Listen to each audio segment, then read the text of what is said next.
أعوذ بالله من الشيطان الرجيم. بسم الله الرحمن الرحيم.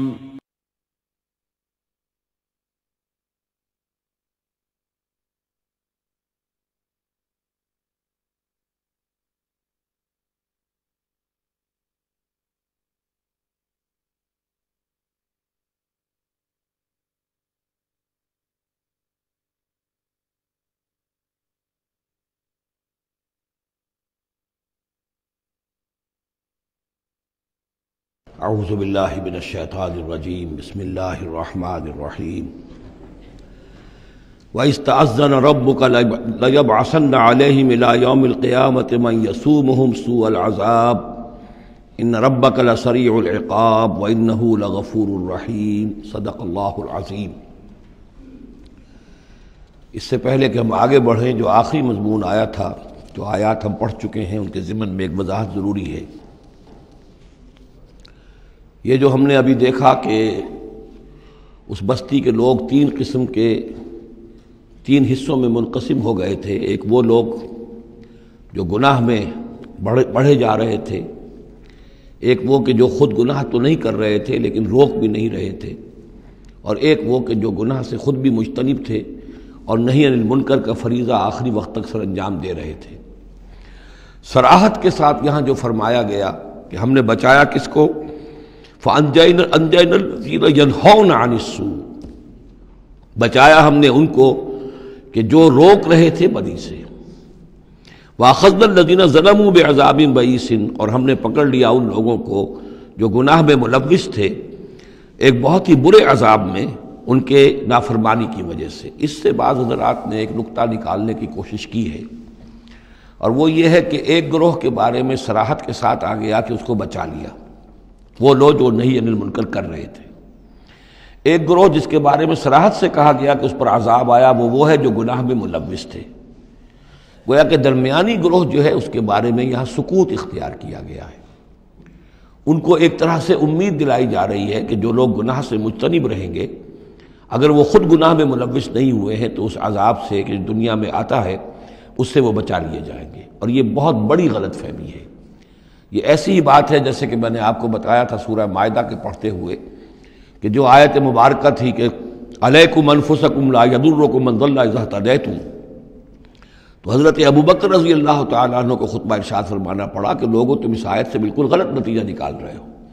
اس کا یہ مطلب نہیں ہے کہ دعوت اور تبلیغ اور امر بالمعروف اور نہی منکر تمہاری ذمہ داری نہیں ہے، بلکہ مطلب یہ ہے کہ تم اپنا سب کچھ کر لو، زور لگا لو سمجھانے کا، امر بالمعروف کا، نہی عن منکر کا، پھر بھی اگر کچھ لوگ اڑے رہیں کفر پر اور گناہ پر تو پھر تم پر کوئی وبال نہیں ہے۔ اصل مفہوم یہ ہے، لیکن اس سے انسان جو ہے چاہتا ہے ذمہ داری سے فرار، تو اس کے لیے جہاں کہیں بھی اسے بہانہ ملتا ہے اس قسم کے وہ نقطے تلاشتا ہے۔ یہاں یہ سمجھ لیجئے کہ اصل میں نہی عن المنکر نہ کرنا بھی تو جرم ہے۔ فَأَخَذْنَا الَّذِينَ ظَلَمُوا، ظلم جو لوگ ظلم کر رہے تھے، ایک دوہرا ظلم کر رہے تھے کہ گناہ میں ملوث بھی تھے اور اس میں ملوث تھے، اور دوسرے وہ لوگ تھے کہ جو اگرچہ ملوث نہیں تھے لیکن یہ کہ وہ روک نہیں رہے تھے۔ نہ روکنے کا جرم جو ہے یہ تو موجود ہے۔ اگر نہی عن المنکر فرض ہے، اگر یہ ذمہ داری ہے، تو نہ روکنا جو ہے یہ خود اپنی جگہ پر ایک جرم ہے۔ اس کے لیے میں آپ کو اصل میں ایک حدیث سنا دینا چاہتا ہوں، جو حدیث اس معاملے میں میں سمجھتا ہوں کہ آخری اور نص قطعی کی حیثیت رکھتی ہے۔ اور یہ حدیث جو ہے مولانا اشرف علی تھانوی رحمۃ اللہ علیہ نے خطبات جمعہ جو مرتب کی ہیں ان میں اس حدیث کو شامل کیا ہے، اور یہ حدیث قدسی ہے۔ اوحى اللہ عز وجل الی جبرائیل علیہ الصلاۃ والسلام ان اقلب مدینۃ کذا وکذا باہلھا، اللہ تعالیٰ نے وحی کی حضرت جبرائیل کو کہ فلاں فلاں شہروں کو پل پٹ کر دو، الٹ دو، جیسے کہ عامورہ اور صدوم کے شہروں کے بارے میں حکم آیا۔ قال فقال، حضور فرماتے ہیں اس پر حضرت جبرائیل نے عرض کیا بارگاہ خداوندی میں، رب یا رب ان فیہا عبدک فلانا لم یعصک طرفۃ عین، پروردگار اس میں تو تیرا فلاں بندہ بھی ہے جس نے کبھی پلک جھپکنے جتنی دیر بھی معصیت میں نہیں گزاری، گناہ سے اتنا پاک صاف، نگاہ کا ادھر سے ادھر ہو جانا، اتنا وقت بھی کبھی معصیت میں صرف نہیں کیا، تو کیا اس پر بھی الٹ دوں؟ قال فقال، حضور نے فرمایا، اس پر اللہ تعالیٰ نے ارشاد فرمایا اقلبها علیہ وعلیہم، الٹو اس بستی کو، پہلے اس پر پھر دوسروں پر۔ وجہ کیا ہے؟ فإن وجهه لم يتبعر في ساعة قط، اس کے چہرے کا رنگ میری غیرت کی وجہ سے کبھی متغیر نہیں ہوا۔ یہ خود تو گناہ سے بچا رہا لیکن گناہ پھیلتے رہے، شریعت کی دھجیاں بکھرتی رہیں، اللہ تعالیٰ کے احکام کا مذاق اڑایا جاتا رہا، اور یہ اپنے دھندے میں لگا رہا، کاروبار میں لگا رہا، یا اپنے نوافل میں لگا رہا، مراقبوں میں لگا رہا، ذکر اذکار میں لگا رہا، تو یہ دوسروں سے بڑھ کر مجرم ہے۔ اقلبها علیہ، اقلبها علیہ وعلیہم، الٹو اس بستی کو، پہلے اس پر پھر دوسروں پر۔ فإن وجهه لم يتبعر فی ساعة قط۔ اور دوسرے یہ کہ قرآن مجید میں سورہ انفال اب بہت قریب آ گئی ہے، ہم پڑھیں گے جلد ہی، وہ آیت مبارکہ بھی نص قطعی ہے قرآن کے حوالے سے، یہ تو حدیث کے حوالے سے ہوئی۔ قرآن مجید میں فرمایا گیا واتقوا فتنة لا تصیبن الذین ظلموا منکم خاصہ۔ اس دنیا میں جب کوئی اجتماعی سزا آتی ہے، کسی قوم کے اندر بحیثیت مجموعی جب منکرات پھیل جائیں، تو جب سزا آتی ہے تو پھر وہ صرف جو گناہ گار ہیں انہی کو اپنی لپیٹ میں نہیں لیتی، بلکہ وہ لوگ جو بچے ہوئے تھے وہ بھی لپیٹ میں آ جاتے ہیں۔ ہاں، امید جو دلائی گئی ہے یہاں سے وہ یہ ہے کہ جو امر بالمعروف و نہی عن المنکر کی آخری حد تک، آخری وقت تک کوشش کرتے رہے ہوں، اللہ تعالیٰ ان کو بچا لے گا۔ اب آگے چلیے، وَإِسْتَأْذَنَ رَبُّكَ، اور یاد کرو جب کہ آپ کے رب نے یہ اعلان کر دیا، لَيَبْعَثَنَّ عَلَيْهِمْ، وہ لازماً اٹھاتا رہے گا ان پر، مسلط کرتا رہے گا ان پر، الی یوم القیامہ، قیامت کے دن تک، ایسے لوگوں کو من یسومہم سوء العذاب، جو انہیں بدترین عذاب کے اندر مبتلا کرتے رہیں گے۔ ان ربک لسریع العقاب، یقیناً آپ کا رب سزا دینے میں بہت جلدی کرتا ہے۔ وانہ لغفور الرحیم، اور یقیناً وہ غفور بھی ہے، رحیم بھی ہے۔ اللہ کی تو یہ دونوں شانیں ہیں، وہ عزیز ذو انتقام بھی ہے، سریع العقاب بھی ہے، لیکن وہ غفور اور رحیم بھی ہے۔ اب یہ آپ کا طرز عمل ہے کہ آپ اپنے آپ کو اس کی کس شان کا مستحق بناتے ہیں۔ اس آیت میں واقعہ یہ ہے کہ جس قانون کا ذکر ہو رہا ہے اللہ تعالیٰ کی طرف سے، اس فیصلے کا، وہ ہماری نگاہوں کے سامنے ان کی پوری تاریخ، اس لیے کہ اس کے بعد آ رہا ہے وَقَطَّعْنَاهُمْ فِي الْأَرْضِ أُمَمًا، ہم نے انہیں زمین کے اندر منتشر کر دیا، فرقوں کے اندر اور قوموں کے اندر۔ یہ ڈایاسپورا جو ہے ان کا، جو سن 70 سے شروع ہوا ہے، سن 70 عیسوی میں جو رومن جنرل تھا ٹائٹس، اس نے سیکنڈ ٹیمپل کہ جو حضرت عزیر علیہ السلام کے زمانے میں پھر دوبارہ ہیکل تعمیر ہوا تھا، اس کو شہید کیا۔ 1,33,000 یہودیوں کو ایک دن میں قتل کیا یروشلم میں، اور یہاں سے یہودیوں کو نکال باہر کیا، فلسطین سے نکال دیے گئے، تم اب فلسطین میں نہیں رہ سکتے۔ وہاں سے ان کا ڈایاسپورا شروع ہوا ہے، کوئی کہیں چلا گیا، کوئی کہیں چلا گیا، کوئی روس میں چلا گیا، کوئی یورپ میں چلا گیا، کوئی ہندوستان میں آ گیا، کوئی مصر میں آباد ہو گیا، کوئی اور دور دراز کے علاقوں میں۔ پھر جب یہ امریکہ دریافت ہوا ہے تو یہ امریکہ بھی چلے گئے، وہاں بھی جا کر آباد ہو گئے۔ تو یہ ان کا ڈایاسپورا کا پیریڈ ہے کہ جس میں یہ گویا کہ منتشر کر دیے گئے پوری زمین کے اندر، ان کی کوئی ایک جمعیت کہیں نہیں رہی، اور ہر جگہ ان سے نفرت تھی، شدید نفرت۔ بلکہ ان کے اوپر واقعہ یہ کہ یورپ میں تو بڑا ان کے اوپر ظلم بھی ہوتا تھا، جس طرح چاہتے تھے ان کو وہاں کے عیسائی جو ہیں، جیسا کہ میں بتا چکا ہوں کہ ان کو معلوم تھا کہ یہ جو جن کو ہم خدا مانتے ہیں حضرت عیسیٰ علیہ السلام، ان کو سولی پر چڑھوایا انہوں نے، اور انہوں نے کفر کیا، اور وہ حضرت مسیح علیہ السلام کی شان میں گستاخی کرتے ہیں، حضرت مریم کی شان میں گستاخی کرتے ہیں، تہمتیں لگاتے ہیں، لہذا وہ ان کے درمیان دشمنی رہی۔ اور اس کی آخری مثال اس صدی میں، یعنی دور کی تاریخ تو شاید ہمیں معلوم ہو کہ شاید فیری ٹیلز ہیں، یہ کوئی کہانیاں ہیں جو ہم سن رہے ہیں، اس صدی میں جو ہوا ہٹلر کے ہاتھوں 6 ملین 60 لاکھ یہودی ختم کیے اس نے۔ پورا مشرقی یورپ کا یہودی جو ہے کھینچ کھینچ کر وہاں سے پکڑ پکڑ کر، جہاں تک ہٹلر کی حکومت بنی تھی، جہاں تک اس کے جو گئے تھے فتوحات کا دائرہ، وہاں سے یہودیوں کو کھینچ کھینچ کر کنسنٹریشن کیمپس میں لایا گیا۔ پھر خاص مشینیں ایجاد کی گئیں، خاص جو ہیں اس کے لیے ایسے بنائے گئے کہ ان کے لیے اب اتنے لوگوں کو قتل کریں گے تو دفن کہاں کریں، ان کو کیا کریں، how to dispose of the dead bodies. تو اسپیشل پلانٹ بنائے گئے کہ ایک بڑے سے ہال میں داخل ہو رہے ہیں، وہاں سارے کپڑے اتروا لیے تاکہ یہ کپڑے بھی استعمال ہوں بعد میں۔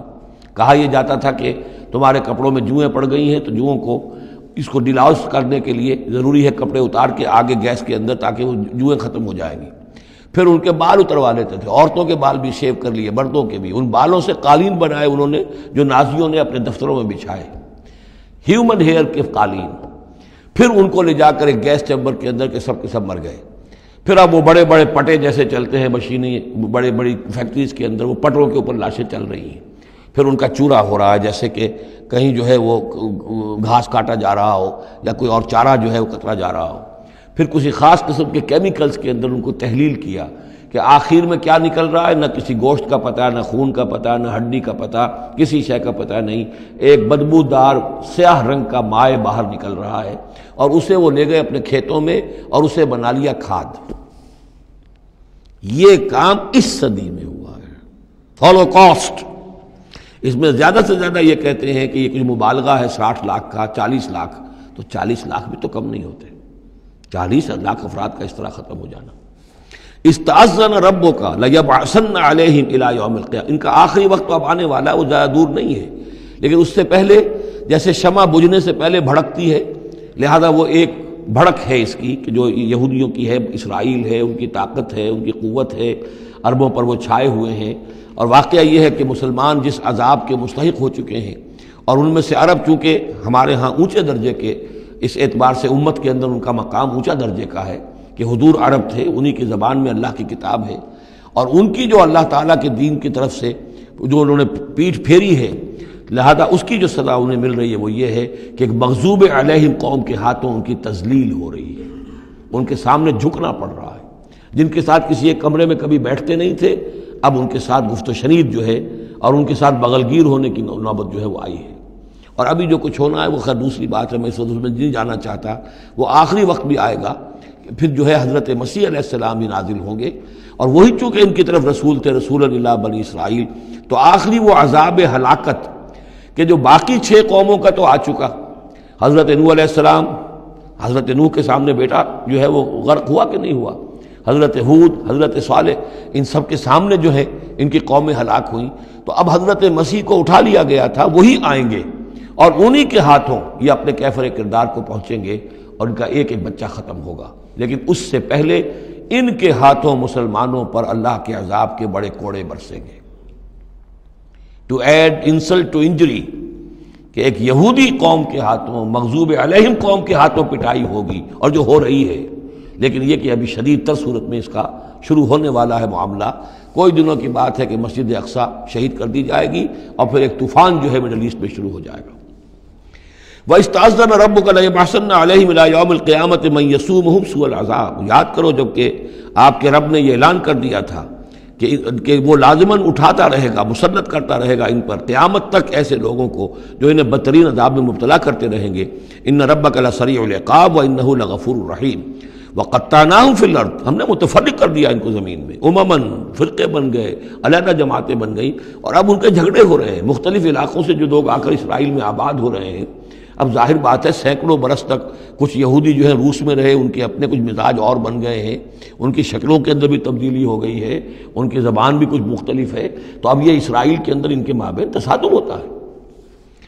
منہم الصالحون ومنہم دون ذلک، ان میں سے ہے کچھ لوگ جو صالح بھی ہیں، لیکن یہ کہ ان میں وہ بھی ہیں کہ جو دوسری طرح کے ہیں، اور طرح کے ہیں۔ بلوناہم بالحسنات والسیئات لعلہم یرجعون، ہم انہیں بھلائی سے اور برائی سے آزمائش کرتے رہے شاید کہ یہ لوگ لوٹ آئیں۔ فخلف من بعدہم خلف، لیکن یہ کہ ان کے بعد ایسے ناخلف لوگ ان میں پیدا ہو گئے،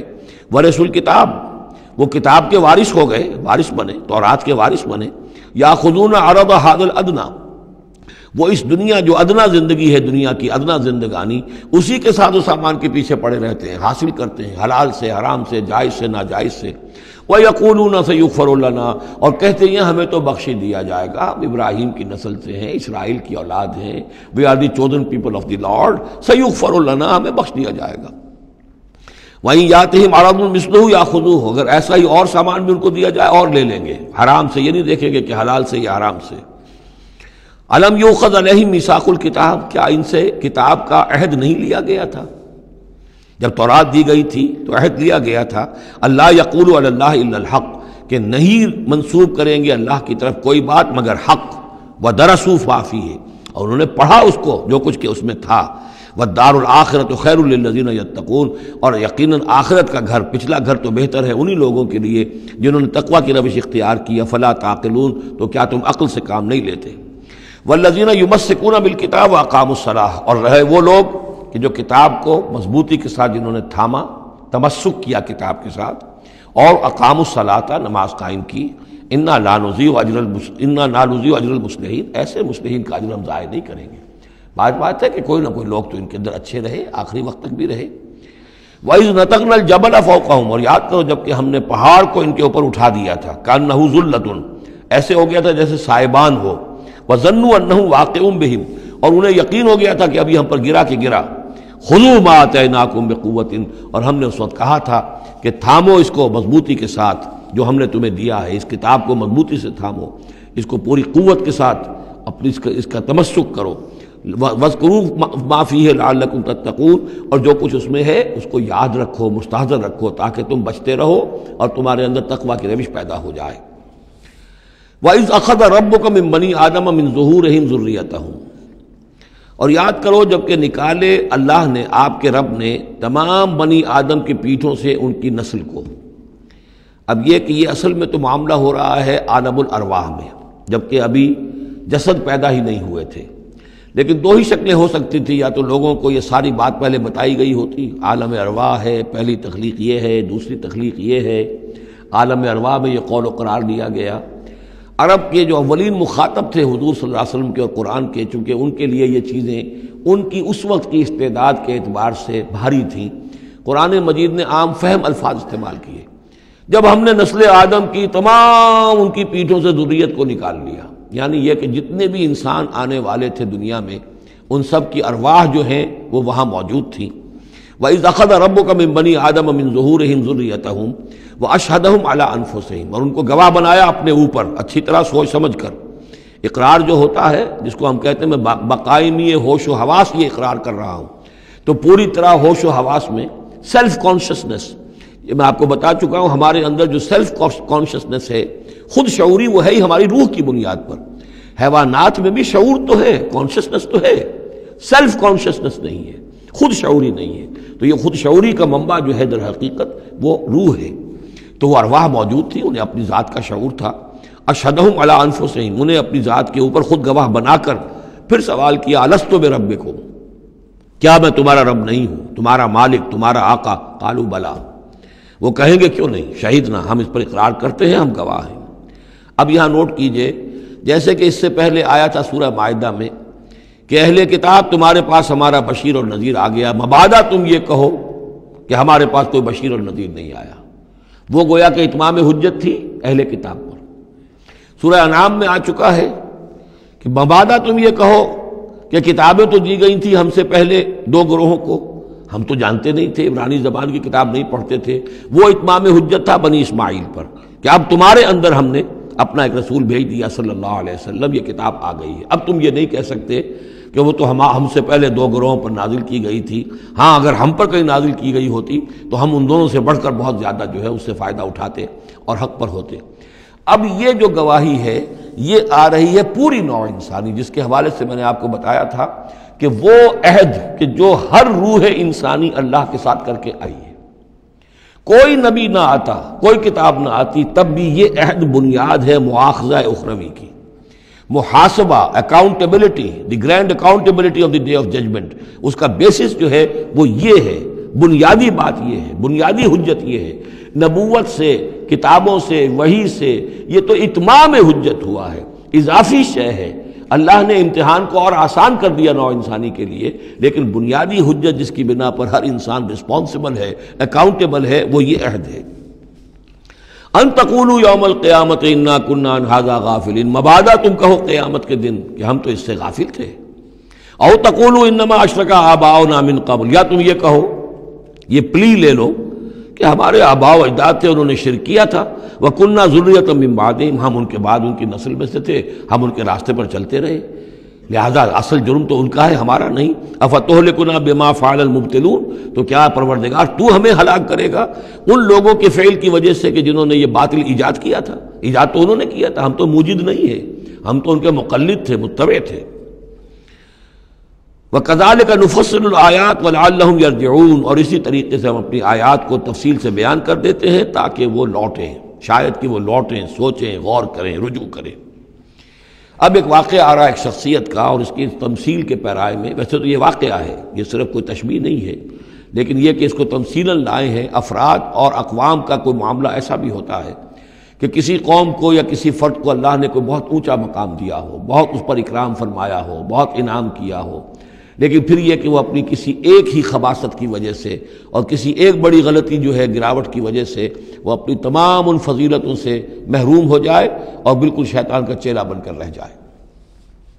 وَاتْلُ عَلَيْهِمْ نَبَأَ الَّذِي آتَيْنَاهُ آيَاتِنَا، یہ بلعام بن باورہ، اس کی تفصیل جو ہے تورات میں ہے۔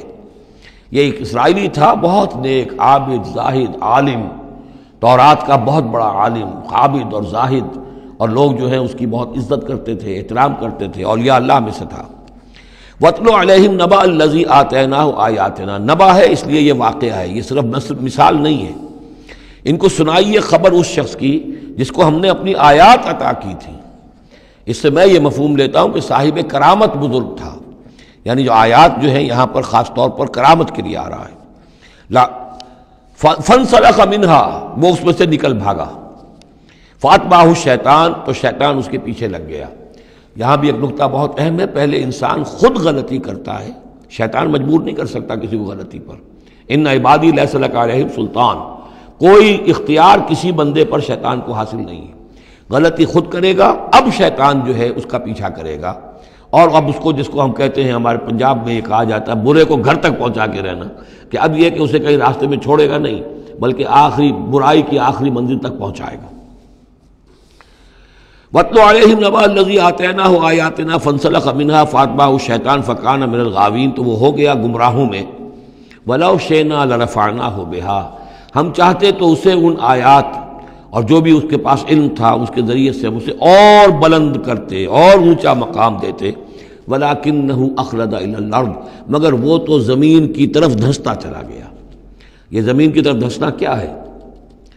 ایک ہمارا جسد ہے، یہ حیوانی جسد، یہ زمین سے آیا ہے۔ منہا خلقناکم، اور اس کے تقاضے ہیں۔ ایک وہ روح ہے جو عہد کر کے آئی ہے الست بربکم، ان کے درمیان کشاکش ہے۔ روح چاہتی ہے اوپر اٹھنا، کل شیء یرجع الی اصلہ، ہر شے اپنی بنیاد اور اپنی جڑ کی طرف، اپنے منبع اور سرچشمے کی طرف لوٹنا چاہتی ہے، لہذا روح اوپر اٹھنا چاہتی ہے، وہ اوپر سے آئی ہے۔ یہ جسم جو ہے، یہ ہمارا حیوانی جسد، یہ زمین سے آیا ہے، اس کی ساری توجہات زمین کی طرف ہیں، یہیں کا مال و متاع ہو، یہیں سے اس کی خوراک آ رہی ہے، یہیں سے اس کی تقویت کا سامان آ رہا ہے، ساری چیزیں یہ۔ اب یہ جو کشاکش ہے، انسان کی روح وہ اللہ کی طرف جانا چاہتی ہے، اور یہ جسم جو ہے یہ دنیاوی لذتوں میں، عیش میں، دنیا کے اندر جو ہے حلال سے حرام سے جو بھی حاصل کیا جا سکے، بابر بعیش کوش کہ عالم دوبارہ نیست۔ اب اگر کوئی شخص فیصلہ کر لیتا ہے زمین کی طرف بیٹھنے کا، تو گویا کہ اب اس نے اپنے آپ کو اللہ تعالیٰ کی توفیق سے وہ محروم کر لیا۔ فانسلخ منہا، اب وہ روح سسکتی رہے گی، احتجاج کرتی رہے گی، سسکتی رہے گی، ایک وقت میں آ کر شاید وہ مر جائے، اس پر موت وارد ہو جائے، اور وہ زندہ ہونے کی شکل میں بھی وہ در حقیقت ایک مقبرہ بن جائے یا تعزیہ بن جائے کہ روح اس کے اندر دفن ہو چکی ہے۔ تو نظر آ رہا چلتا پھرتا انسان، حقیقت میں وہ انسان تو مر چکا، اندر روح جو ہے وہ دفن ہو چکی، اب جو چل رہا ہے وہ حیوان انسان چل رہا ہے، وہ انسان جو تھا وہ تو مر چکا۔ تو یہ ہے وَلَكِنَّهُ أَخْلَدَ إِلَى الْأَرْضِ، زمینی خواہشات، زمینی آرزوئیں، یہ نچلے درجے کی صفری قسم کی خواہشات، صفری آرزوئیں اور امنگیں، وَاتَّبَعَ هَوَاهُ، اور اس نے پیروی کی اپنی خواہشات کی، فَمَثَلُهُ كَمَثَلِ الْكَلْبِ، تو اس کی مثال کتے کی سی ہے، إِن تَحْمِلْ عَلَيْهِ يَلْهَثْ أَوْ تَتْرُكْهُ يَلْهَثْ، وہ ہر وقت ہی ہانپتا رہتا ہے، کوئی اس کے اوپر بوجھ رکھیے تب بھی ہانپے گا، اور ویسے بھی وہ اس کی زبان باہر نکلی ہوتی ہے، ہانپتا رہتا ہے۔ اسی طرح کا معاملہ ہے کہ اللہ نے تو اس کو اپنی نعمتیں عطا کی، لیکن وہ بدبخت ان کی قدر کرنے کی بجائے اس کتے کے مانند ہانپنے لگا اور زمین ہی کی طرف، اور کتا آپ نے دیکھا ہوگا چلتا ہوا سونگتا جاتا ہے زمین کو، ہر وقت سونگے گا زمین کو۔ ذالک مثل القوم الذین کذبوا بآیاتنا، یہی مثال ہے اس قوم کی بھی جنہوں نے ہماری آیات کو جھٹلایا۔ اور یہاں پھر نوٹ کیجئے کہ پاکستانی قوم اس کی سب سے بڑی مثال ہے۔ پاکستان کا بن جانا معجزہ تھا، کسی حساب کتاب میں آنے والی شے نہیں۔ پھر پاکستان کا قائم رہ جانا معجزہ تھا، انگریزوں کو بھی اور ہندوؤں کو بھی یقین تھا کہ پاکستان قائم نہیں رہ سکتا، وائبل نہیں ہے، ختم ہو جائے، لیکن یہ کہ پاکستان قائم رہا۔ سن 65 میں اس کا بچ جانا معجزہ تھا، اتنی یقینی بات تھی کہ B B C television کے اوپر دکھا دیا گیا فال آف لاہور، لاہور جو ہے وہ بھارتی فوج داخل ہو چکی ہے، قبضہ کر چکی ہے، اتنی یقینی بات تھی۔ شام کو جم خانہ میں شراب پینے کا پکا پروگرام تھا، لیکن خوف طاری کر دیا اللہ تعالیٰ نے ان کے دلوں پر، شاید ہمارا کوئی گھیراؤ کیا جا رہا ہے، کوئی ریزسٹنس نہیں ہے، کیا ہوا ہے؟ یہاں ہم غافل پڑے ہوئے تھے، ریزسٹنس کیا ہوتی؟ لیکن بجائے اس کے کہ وہ یہ سمجھتے کہ یہ غافل ہیں اور ریزسٹنس اس لیے نہیں ہو رہی، ان کے دلوں میں سألقی فی قلوب الذین کفروا الرعب، میں ان کافروں کے دلوں میں رعب ڈال دوں گا، وہ رعب پڑ گیا، پاکستان بچ گیا۔ تو یہ ساری چیزیں ہیں، معجزے پر معجزے ہیں، لیکن یہ سب اس لیے تھا کہ ہم اس ملک کو ہم نے حاصل کیا تھا اسلام کے نام پر، اسے تجربہ گاہ بنائیں گے، اسے ایک نمونہ بنا دیں گے پوری دنیا کے لیے، پوری دنیا دیکھے گی کہ اسلام کیا ہے، اسلام کا عادلانہ نظام کیا ہے۔ قائد اعظم نے کہا تھا ہم اس لیے پاکستان چاہتے ہیں کہ ہم عہد حاضر میں اسلام کے اصول حریت و اخوت و مساوات کا ایک نمونہ دنیا کے سامنے پیش کریں، وہ کہاں ہے؟ فانسلخ منہا،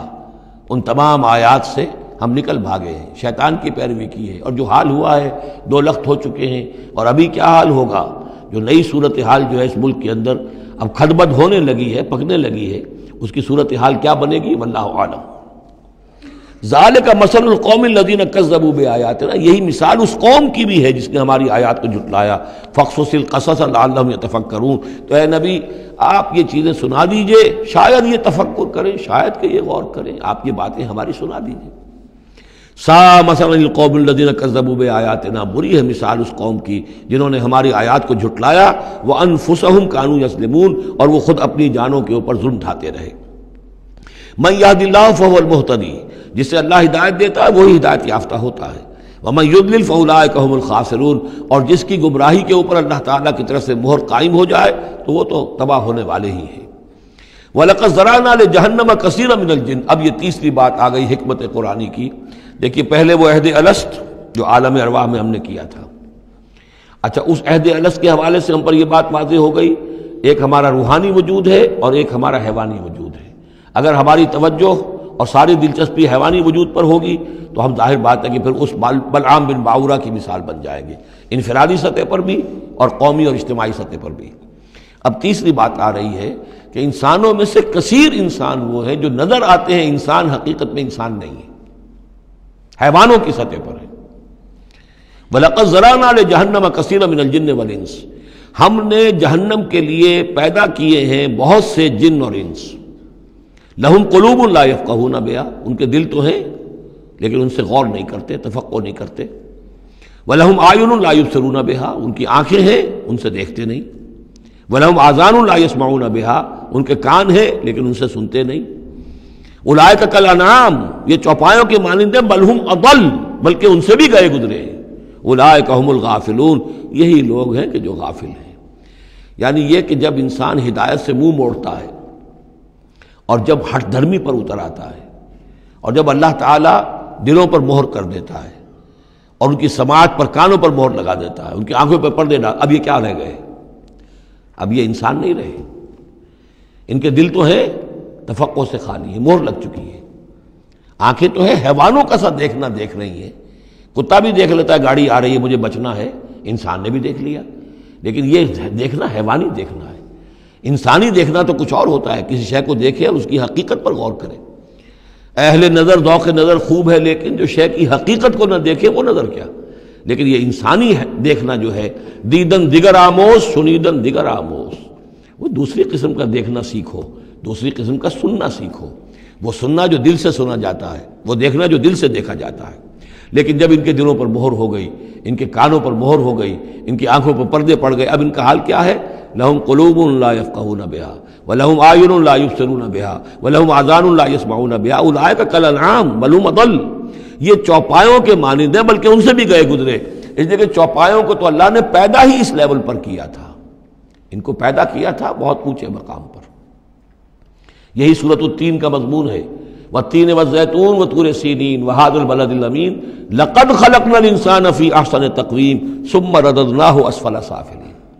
انسان پیدا کیا گیا اس بلند ترین مقام کے اوپر مسجود ملائک، لیکن پھر جب یہ گرتا ہے تو سب سے نچلوں میں سب سے نیچے ہوتا ہے.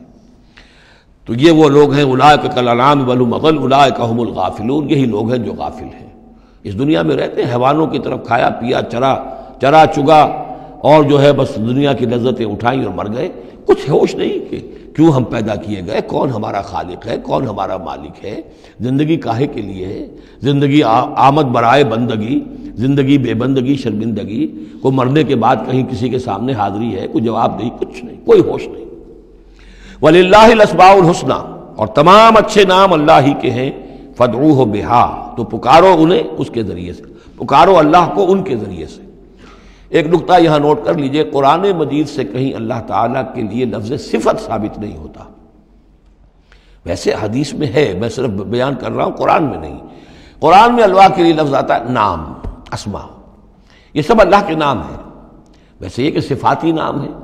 یہ دوسری بات ہے، لیکن صفات کا لفظ جو ہے، صفت کا لفظ اللہ کے لیے ایجاباً مثبت طور پر قرآن میں کہیں نہیں آیا. نام ہے اللہ کے، اور نام جو ہے در حقیقت کسی ایک ہی شے کے 100 نام ہو سکتے ہیں. تلوار کے 5000 نام ہیں، تلوار تو ایک ہی شے ہے نا، لیکن اس کے مختلف اوصاف کے اعتبار سے بہت سے نام اس کے عرب رکھ لیتے تھے. تو اللہ تعالیٰ کے نام ہیں، ان ناموں میں سے کچھ قرآن میں بھی آئے ہیں، کچھ ایک حدیث ہے حضرت ابو ہریرہ سے رضی اللہ تعالیٰ عنہ، جس میں کہ حضور نے 99 نام گنوائے ہیں کہ اللہ کے یہ 99 نام ہیں، اور ان کے ذریعے سے تو اللہ سے دعا کی جائے تو اس کے ناموں کے حوالے سے، اللہ تعالیٰ کے ناموں کے، فادعوہ بہا، اللہ تعالیٰ کو پکارا کرو اس کے ناموں کے حوالے سے. یا ستارو، یا غفارو، یا کریمو، یا علیمو، یہ اس طریقے سے اللہ تعالیٰ کے جو نام ہیں. تو یا اللہ ہو، ظاہر بات ہے کہ اللہ جو ہے وہ بھی اللہ کا سب سے بڑا نام، سب سے اہم نام ہے. اس حوالے سے اس کو پکارو، دعا کرو اس کے ناموں کے حوالے سے. وَذَرُوا الَّذِينَ يُلْحِدُونَ فِي أَسْمَائِهِ، اور چھوڑ دو، دفع کرو ان لوگوں کو کہ جو اس کے ناموں میں کجی نکالتے ہیں. لحد کہتے ہیں ٹیڑھ کو. یہ قبر جو ہوتی ہے ایک سیدھی ہوتی ہے اور ایک ہوتی ہے لحد والی، جس میں کہ بغلی قبر. تو اسماء الہی میں لحد الحاد جو ہے تو یہ ہے کہ ان کا غلط استعمال کیا جائے. انہی ناموں کے حوالے سے ان کے مراقبے کر کے ان کے اندر تاثیرات ہیں، اس میں کوئی شک نہیں، لیکن ان کے غلط استعمالات جو ہیں وہ درست نہیں ہیں. اللہ تعالیٰ کے ذکر کے لیے، اللہ سے خود اپنی دعا کے لیے ان کو ذریعہ بنایا جائے، لیکن ان کو لوگوں کے لیے نقصان پہنچانے کا ذریعہ بنانا یہ گویا کہ الحاد ہو جائے گا، غلط استعمال. اور دوسرے یہ کہ بعض اللہ تعالیٰ کے نام جو ہیں وہ جوڑوں کی شکل میں ہیں، ان میں ایک ہی کے حوالے سے پکارنا وہ بھی الحاد ہو جائے گا. المعز المذل، یہ اب جوڑا ہے، وہی عزت دینے والا ہے، وہی ذلت دینے والا ہے. لیکن اگر آپ نے یا مذلو یا مذلو یا مذلو کہنا شروع کر دیا تو یہ الحاد ہو جائے گا.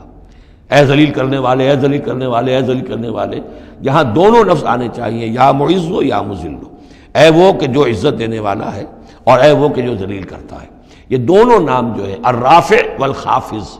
ایک وہ ہے کہ جو اٹھانے والا ہے، اونچا کرنے والا ہے اور نیچے گرانے والا ہے، وہ الخافض بھی ہے، الرافع بھی ہے، المعز بھی ہے، المذل بھی ہے، المحیی بھی ہے، الممیت بھی ہے، زندہ رکھنے والا بھی ہے، موت وارد کرنے والا بھی ہے. تو یہ جو جوڑوں کے نام ہیں ان کو ساتھ ساتھ ہی ہمیشہ رکھنا چاہیے. سَيُجْزَوْنَ مَا كَانُوا يَعْمَلُونَ، القریب وہ بدلہ پائیں گے اپنے اعمال کا. وَمِمَّنْ خَلَقْنَا أُمَّةٌ يَهْدُونَ بِالْحَقِّ وَبِهِ يَعْدِلُونَ، اور جو انسان ہم نے پیدا کیے ہیں ان میں یقیناً ہر دور میں کچھ لوگ رہے ہیں، ایسی جماعتیں رہی ہیں. اور جیسے کہ حضور نے ضمانت دی ہے کہ میری امت میں ایک طبقہ، ایک جماعت، ایک گروہ ضرور، لا تزال فی امتی طائفۃ قائمین علی الحق، حق پر قائم رہے گی. تو فرمایا وہ یہدون بالحق، جو حق کی ہدایت بھی دیتے رہیں گے اور بہی یعدلون، اور حق ہی کے ساتھ عدل بھی کرتے رہیں گے. والذین کذبوا بآیاتنا سنستدرجهم من حیث لا یعلمون، باقی رہے وہ لوگ کہ جو ہماری آیات کی تکذیب کرتے ہیں تو ہم رفتہ رفتہ سہج سہج ان کو لے آئیں گے وہاں سے جہاں انہیں پتہ بھی نہیں ہوگا. استدراج اسے کہتے ہیں کہ ایک شخص کفر کے راستے میں بڑھتا جا رہا ہے، لیکن اس کی کامیابیاں دنیا میں بڑھتی جا رہی ہیں، وہ اور بڑھ رہا ہے اور بڑھ رہا ہے، وہ سمجھ رہا ہے اللہ کا فضل ہو رہا ہے مجھ پر، حالانکہ اصل میں اللہ تعالیٰ نے اس کی رسی دراز کی ہے تاکہ اور گناہ جو اس نے کمانے ہیں وہ کما لے. اس کو استدراج کہتے ہیں، اور یہ بہت بڑا فتنہ ہے. بسا اوقات ایک انسان غلط راستے پر چل رہا ہے، لیکن وہ اس استدراج کی وجہ سے یہ سمجھ بیٹھتا میں صحیح راستے پر ہوں، تبھی تو اللہ کی رحمت آ رہی ہے، تبھی تو مجھے کامیابی مل رہی ہے، قدم قدم پر جو ہے کامیابی میری قدم بوسی کر رہی ہے۔ نہیں، یہ استدراج ہے۔ والذین کذبوا بآیاتنا سنستدرجهم من حیث لا یعلمون، ہم آہستہ آہستہ انہیں پکڑ لیں گے جہاں سے انہیں پتہ بھی نہیں ہوگا۔ واملی لہم، آپ ان کو ڈھیل دیں گے، ان کیدی متین، میری چال بہت مضبوط ہے۔ جب وہ مچھلی جو ہے کانٹا اس کی حلق میں اب پھنس چکا ہے، اب اس کی ڈور جو ہے آپ ڈھیل کرتے رہیے، کوئی حل نہیں، ان قیدی متین، کہیں جانے والی نہیں ہے۔ اولم یتفکروا، کیا یہ لوگ تفکر نہیں کرتے، غور و فکر نہیں کرتے؟ ما بصاحبہم من جنہ، ان کے جو ساتھی ہیں یعنی محمد صلی اللہ علیہ وسلم، انہیں کوئی جنون نہیں ہے، کوئی جن ان پر نہیں آ گیا ہے۔ یہ بھی وہی انداز ہے، سرچنگ کویسچن، کہ ذرا غور کرو، کبھی تم نے سوچا ہے، کہہ تو دیتے ہو تم، کبھی سوچا ہے یہ محمد صلی اللہ علیہ وسلم جو تمہاری نگاہوں کے سامنے ہے، ان کی سیرت، ان کا کردار، ان کی شخصیت، ان کی طہارت، ان کی صفائی، نظافت، یہ چیزیں ایسی ہیں کہ جن کے بارے میں کوئی شخص یہ کہہ سکے کہ ان پر کوئی جن آ گیا ہے یا ان کا کوئی دماغی توازن ٹھیک نہیں رہا۔ ما بصاحبہم من جنہ، کوئی ان کو جنون نہیں ہے، کوئی جن ان کے اوپر نہیں آ گیا، ان ہوا الا نذیر مبین، نہیں ہے یہ مگر ایک واضح طور پر خبردار کر دینے والے۔ اولم ينظروا فی ملکوت السماوات والارض وما خلق اللہ من شیء، اور کیا یہ لوگ غور و فکر نہیں کرتے آسمانوں اور زمین کی سلطنت میں اور جو اللہ تعالیٰ نے چیزیں بنائی ہیں، وان عسى ان يكون قد اقترب اجلهم، اور کیا انہیں یہ گمان نہیں ہے، ہو سکتا ہے کہ ان کی مہلت ختم ہوا چاہتی ہو، ان کی اجل، لکل امت اجل، ہر قوم کے لیے ایک اجل معین ہے، تو تم کیسے نچنت ہو گئے ہو سکتا ہے کہ تمہاری وہ اجل اب قریب آ چکی ہو۔ ان یکون قد اقترب اجلهم فبأي حدیث بعدہ یؤمنون، تو اب اس کے بعد اور کس شے پر، کس بات پر یہ ایمان لائیں گے؟ من یضلل اللہ فلا ہادی لہ، جس کو اللہ گمراہ کر دے گا یا جس کی گمراہی پر اللہ کی طرف سے مہر تصدیق ثبت ہو جائے گی، اب اسے کوئی ہدایت دینے والا نہیں۔ وَيَذَرُهُمْ فِي طُغْيَانِهِمْ يَعْمَهُونَ، اور وہ چھوڑ دے گا ان کو ان کی سرکشی میں اندھے ہو کر آگے بڑھتے ہوئے۔ يَسْأَلُونَكَ عَنِ السَّاعَةِ أَيَّانَ مُرْسَاهَا، اے نبی آپ سے پوچھتے ہیں یہ قیامت کب آئے گی، آپ ہمیں بہت ڈراتے رہتے ہیں قیامت قیامت قیامت، کب آئے گی، کب لنگر انداز ہوگی؟ قل انما علمها عند ربی، کہہ دیجئے اس کا علم تو میرے رب کے پاس ہے۔ لا یجلیها لوقتها الا هو، نہیں روشن کرے گا اسے اس کے وقت پر مگر خود وہ، اس کا وقت سوائے اللہ کے کسی کے علم میں نہیں، کسی فرشتے کے علم میں نہیں ہے، کسی کے علم میں نہیں ہے، وہی ہے لا یجلیها لوقتها، اپنے اس وقت معین کے اوپر خود ہی اسے روشن کرے گا۔ ثقلت فی السماوات والارض، ویسے وہ آسمانوں اور زمین ہی کے اندر اٹھی ہوئی ہے، حمل اسی کے اندر ہے اس کا، یعنی یوں سمجھیے کہ ہر شے کے اندر جو تخلیق کی گئی ہے اس کی فنا بھی اسی شے میں موجود ہے۔ ہر تخلیق جو ہے اس کی ایک اجل مسمى ہے، تو گویا کہ اس کی موت اس کے ساتھ ہی ہے، ہم اپنی موت اپنے ساتھ لیے پھر رہے ہیں۔ اسی طرح یہ کائنات جو ہے جس کی تخلیق کی گئی ہے، یہ گویا کہ وہ جو جیسے کسی کا حمل ہوتا ہے عورت کا، وہ حمل لیے پھر رہی ہو، اسی طریقے سے یہ کائنات اپنی اس قیامت کو اٹھائے پھر رہی ہے۔ ثقلت فی السماوات والارض لا تاتیکم الا بغتۃ، لیکن نہیں آئے گی تم پر مگر اچانک۔ یسألونک کأنک حفی عنہا، اے نبی آپ سے تو یہ اس طرح پوچھتے ہیں گویا کہ آپ اس کی کھوج میں لگے ہوئے ہیں، آپ کو یہی فکر دامنگیر ہے قیامت کب آئے گی، حالانکہ آپ کا اس سے کوئی سروکار نہیں، یہ ہمارا معاملہ ہے۔ قل انما علمها عند اللہ، کہہ دیجئے اس کا علم تو صرف اللہ کے پاس ہے، ولکن اکثر الناس لا يعلمون، لیکن اکثر لوگ علم نہیں رکھتے۔ قل لا املک لنفسی نفعا ولا ضرا، کہہ دیجئے مجھے کوئی اختیار نہیں ہے خود اپنی جان کے بارے میں بھی، نہ کسی نفع کا اور نہ ضرر کا، الا ما شاء اللہ، سوائے اس کے کہ جو اللہ چاہے۔ ولو كنت اعلم الغیب لاستكثرت من الخیر، اور اگر مجھے علم غیب حاصل ہوتا تو میں تو بہت سا خیر جمع کر لیتا، میرے پاس علم غیب نہیں ہے۔ یہ جیسا کہ ہم پہلے پڑھ چکے سورہ نام میں، کہہ دیجئے میں نہ تم سے یہ کہتا ہوں کہ میں فرشتہ ہوں، نہ میں یہ کہتا ہوں کہ میرے پاس علم غیب ہے، نہ میں یہ کہتا ہوں کہ میرے پاس اللہ کے خزانے جو ہیں وہ میرے قبضہ قدرت میں ہیں، کچھ بھی نہیں۔ وَلَوْ كُنْتُ أَعْلَمُ الْغَيْبَ، اگر غیب کا علم میرے پاس ہوتا لَاسْتَكْثَرْتُ مِنَ الْخَيْرِ، تو میں نے بہت سا خیر جمع کر لیا ہوتا۔ وَمَا مَسَّنِيَ السُّوءُ، اور مجھے کوئی تکلیف آتی ہی نہ۔ ان انا الا نذیر وبشیر لقوم یؤمنون، نہیں ہوں میں کچھ بھی مگر یہ کہ ایک بشیر اور نذیر ہوں، خبردار کرنے والا، بشارت دینے والا، لقوم یؤمنون، ان لوگوں کے لیے کہ جو ایمان والے ہوں۔ هو الذی خلقکم من نفس واحدۃ، وہی ہے جس نے تمہیں پیدا کیا ایک جان سے، وجعل منها زوجها، اور اسی سے بنایا اس کا جوڑا، لیسکن الیہا، تاکہ وہ سکون حاصل کرے اس کی طرف۔ اس کی طرف میں اشارہ کر چکا ہوں سورہ بقرہ میں بھی۔ وابتغوا ما کتب اللہ لک، کہ یہ جو معاملہ ہے شوہر اور بیوی کا، اس میں یہاں جہاں اولاد کا معاملہ ہے وہاں ایک تسکین بھی ہے، سکون بھی ہے۔ فلما تغشاہا، تو جب شوہر ڈھانپ لیتا ہے اپنی بیوی کو، حملت، اور اس سے حمل ہو جاتا ہے، حملاً خفیفاً، اور وہ ہلکا حمل ہوتا ہے، ابھی پتہ بھی نہیں چلتا کہ کوئی حمل ٹھہر گیا ہے، فمرت بہی، تو وہ اس کو لے کر چلتی پھرتی رہتی ہے۔ فلما اسقلت، جب بوجھل ہو جاتی ہے، دعوا اللہ ربہما، تو اب وہ دونوں اللہ کو پکارتے ہیں، اپنے رب کو۔ لئن آتیتنا صالحا، اے اللہ اگر یہ بچہ تو ہمیں عطا کر دے گا صحت مند، صحیح، درست، ہر نک سکھ سے صحیح ہو، اس کے تمام اعضاء درست ہوں، لئن آتیتنا صالحا لنکونن من الشاکرین، تو ہم بڑا شکر ادا کریں گے، بڑا ہم تیرا احسان مانیں گے۔ فلما آتاہما صالحا، اور جب اللہ تعالیٰ نے انہیں عطا کر دیا درست بھلا چنگا بچہ، جعلا لہ شرکاء، اب اس میں شریک ٹھہرا دیے، یہ فلاں بزرگ کے مزار پہ میں گئی تھی، یہ ان کی نگاہ کرم ہوئی ہے، اور یہ فلاں جو ہے دیوی کی کرپا ہو گئی ہے کہ جس کی وجہ سے مجھے اولاد مل گئی ہے، دیا اللہ نے، اور اب یہاں پہ اس کے لیے دیوی اور دیوتا یاد آ گئے۔ فتعال اللہ عما یشرکون، تو اللہ بہت بلند و بالا ہے ان کے شرک سے۔ ایشرکون ما لا یخلق شیئا وہم یخلقون، کیا وہ ان چیزوں کو شریک کر رہے ہیں اللہ کے ساتھ جو کوئی شے تخلیق کرتے ہی نہیں، وہ تو خود مخلوق ہیں۔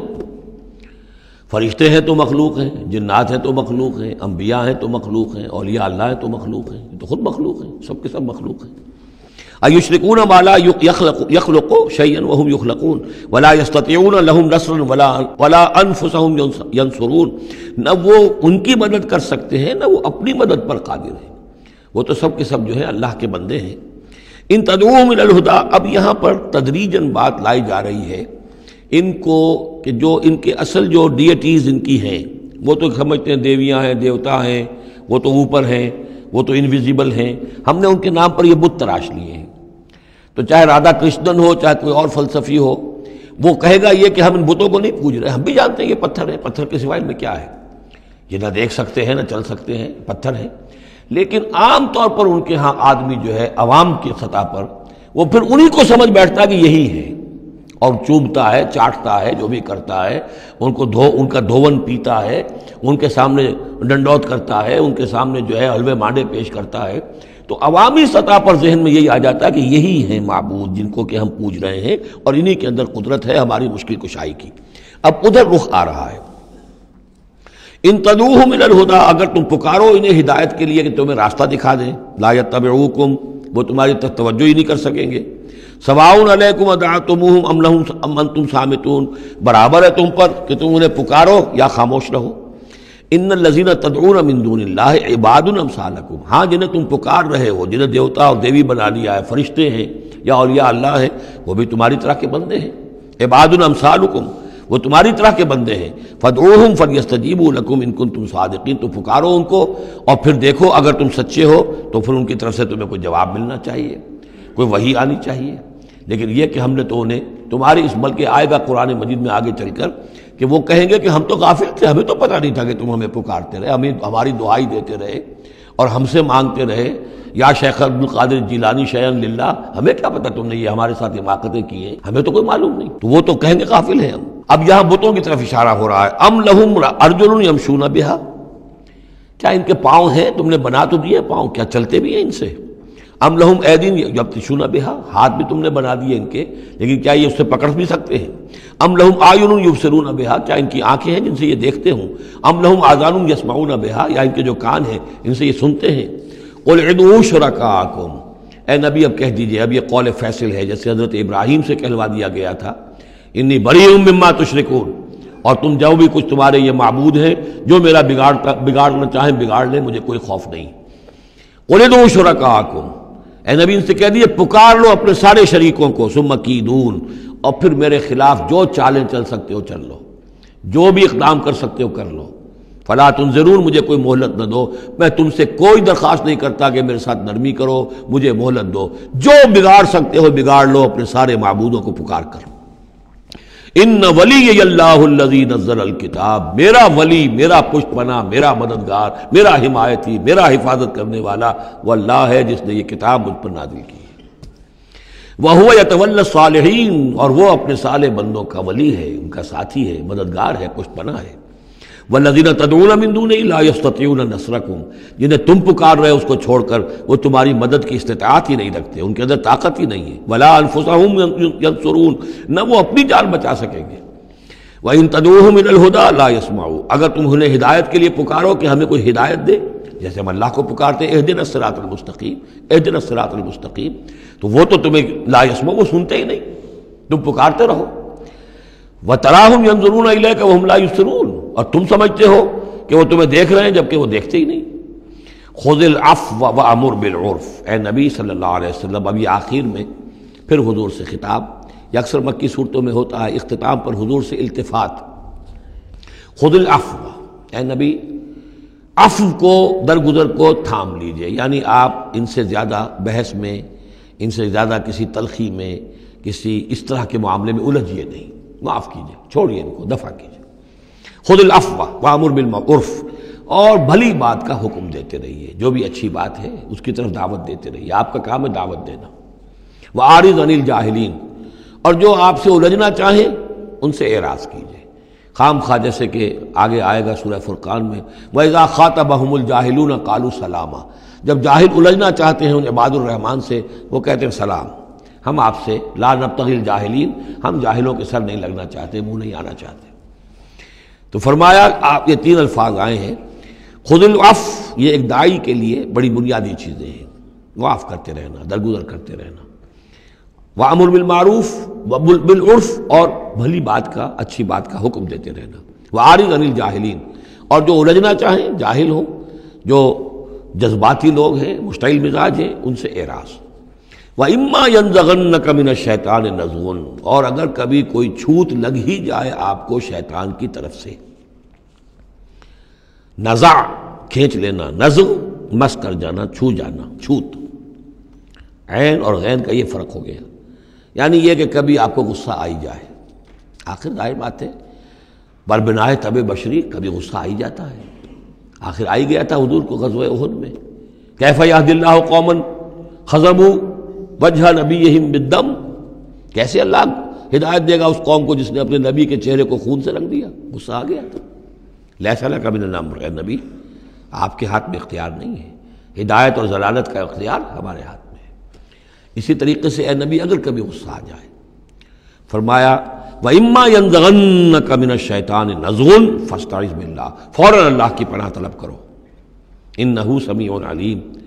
اور یہ پھر آگے چل کر حامیم السجدہ میں بھی یہ آیت آئے گی، إِنَّهُ هُوَ السَّمِيعُ الْعَلِيمُ، یقیناً وہی ہے سب کچھ سننے والا اور سب کچھ جاننے والا۔ إِنَّ الَّذِينَ اتَّقَوْا إِذَا مَسَّهُمْ طَائِفٌ مِّنَ الشَّيْطَانِ تَذَكَّرُوا، اور یہی روش ہے تقوی والوں کی، جن لوگوں کے اندر تقوی ہوتا ہے، جب ان پر کوئی گزر ہو جاتا ہے شیطان کے کسی سائے کا، اذا مسہم طائف من الشیطان، شیطان کا کوئی ان کے اوپر گزر ہو گیا، کوئی سایہ پڑ گیا، تذکروا، فوراً وہ چوکنے ہو جاتے ہیں، فوراً ہوش میں آ جاتے ہیں کہ یہ کیا ہوا، ہم پر کچھ اثر پڑ گیا تھا، کچھ عارضی طور پر کچھ غفلت سے طاری ہو گئی تھی، جیسے کہ خود حضور فرماتے ہیں صلی اللہ علیہ وسلم، انہ لا یغان علی قلبی، میرے دل پر بھی کبھی کبھی حجاب سا آ جاتا ہے، وَإِنِّي لَأَسْتَغْفِرُ اللَّهَ 70 مرة فی کل یوم، اور میں روزانہ 70 مرتبہ اللہ سے استغفار کرتا ہوں۔ لیکن یہ سمجھ لیجئے کہ ہمارے دل کے اوپر حجاب وہ بہت اور شے ہے، اور حضور کے قلب مبارک پر حجاب،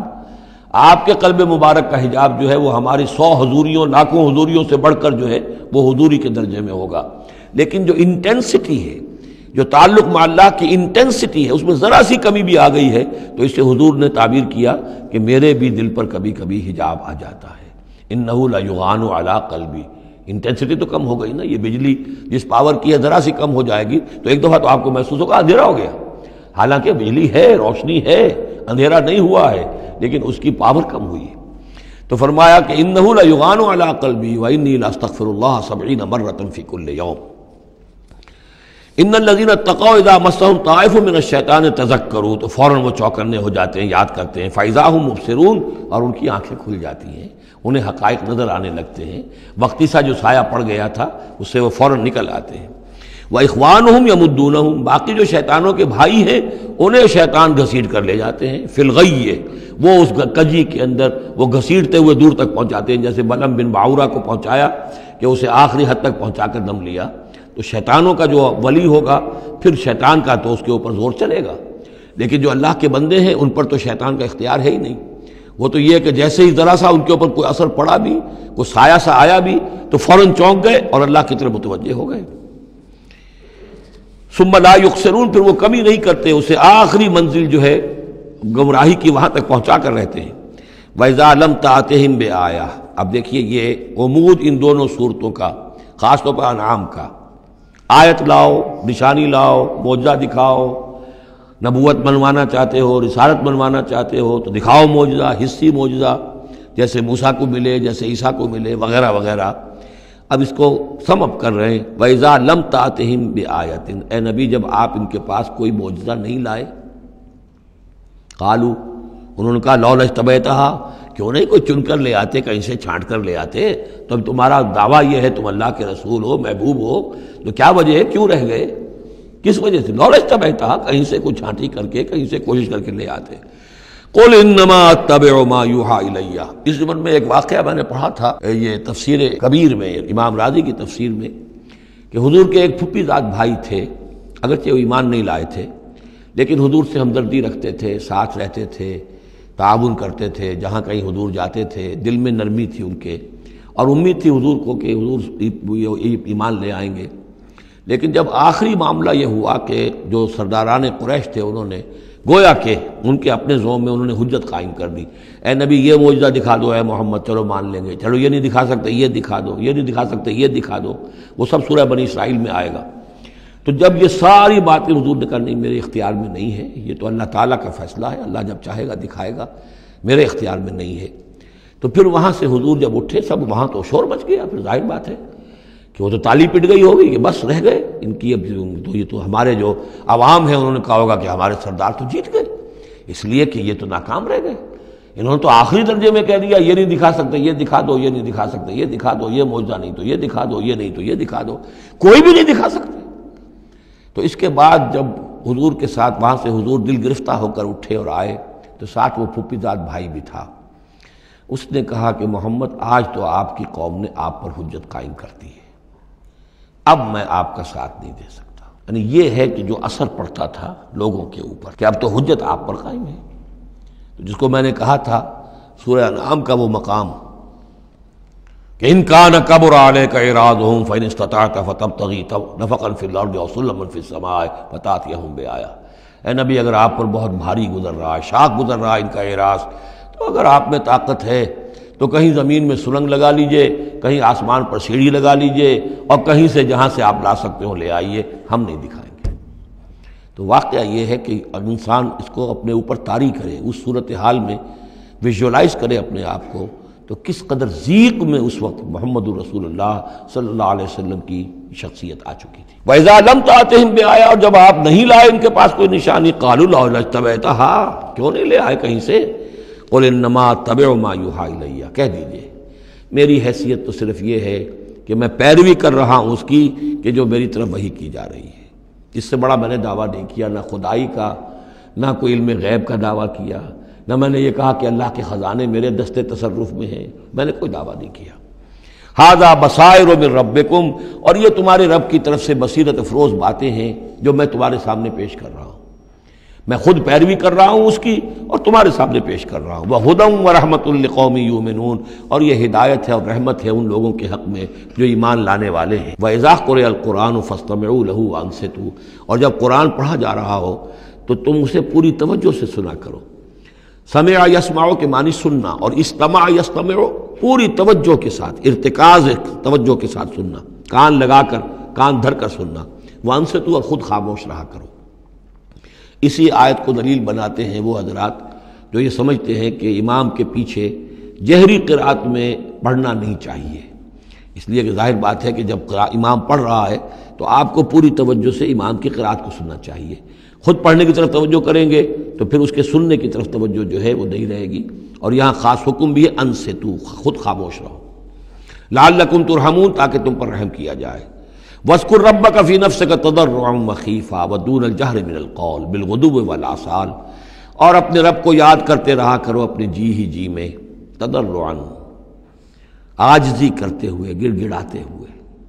اس عاجزی اور گڑ گڑانے کی انتہا ہے وہ دعا جو میں نے نقل کی ہے، جو مسلمانوں پر قرآن مجید کے حقوق کے نام سے میرا کتابچہ ہے، اس کے آخر میں مقام عبدیت، اللہم انی عبدک وابن عبدک وابن امتک فی قبضتک ناصیتی بیدک ماض فی حکمک عدل فی قضاؤک۔ اے اللہ میں تیرا بندہ ہوں، غلام ہوں، میرا باپ بھی تیرا بندہ اور غلام تھا، میری ماں تیری ادنا کنیز تھی، میں تیرے قبضہ قدرت میں ہوں، میرے پورے وجود میں تیرا ہی حکم جاری و ساری ہے، اور تو جو بھی میرے بارے میں فیصلہ کرے عدل فی قضاؤک، وہ یقیناً حق پر اور عدل پر مبنی ہے۔ یہ عاجزی۔ اسألک بکل اسم ہو لک، میں تجھ سے درخواست کر رہا ہوں تیرے ہر نام کے حوالے سے تیرا ہے، علمتہ احدا من خلقک، جو تو نے کسی اپنی مخلوق کو سکھایا، او انزلتہ فی کتابک، یا اپنا نام تو نے اپنی کسی کتاب میں نازل فرمایا، اب استاثرت بہ فی مکنون الغیب عندک، یا اپنے اس نام کو تو نے اپنے پاس ہی غیب میں ہی کہیں چھپا کر رکھا ہوا ہے، خزانہ بنایا ہوا ہے۔ میں ان تمام ناموں کے حوالوں سے سوال کے حوالے اور واسطے سے آپ سے درخواست کرتا ہوں، ان تجعل القرآن ربیع قلبی ونور صدری وجلاء حزنی وذہاب ہمی وغمی، قرآن کو میرے سینے کا نور بنا دے، میرے دل کا سرور بنا دے، میرے تفکرات کا ازالے کا ذریعہ بنا دے، میرے غموں کا اور تفکرات اور جو بھی پریشانیاں ہیں ان کے ازالے کا ذریعہ بنا دے۔ یہ ہے دعا محمد رسول اللہ کی۔ اب خاص طور پر چونکہ آیت پہلے آ گئی تھی وَإِذَا قُرِئَ الْقُرْآنُ فَاسْتَمِعُوا لَهُ وَأَنصِتُوا، تو اسی کے حوالے سے یہ دعا جو ہے یہ خاص طور پر جو ہے مسلمانوں پر قرآن مجید کے حقوق اور کیا عظمت قرآن کی ہے کہ اللہ تعالیٰ سے جو سوال کر رہے ہیں حضور کہ قرآن کو ان تجعل القرآن ربیع قلبی ونور صدری، میرے سینے کا نور، میرے دل کی بہار بنا دے۔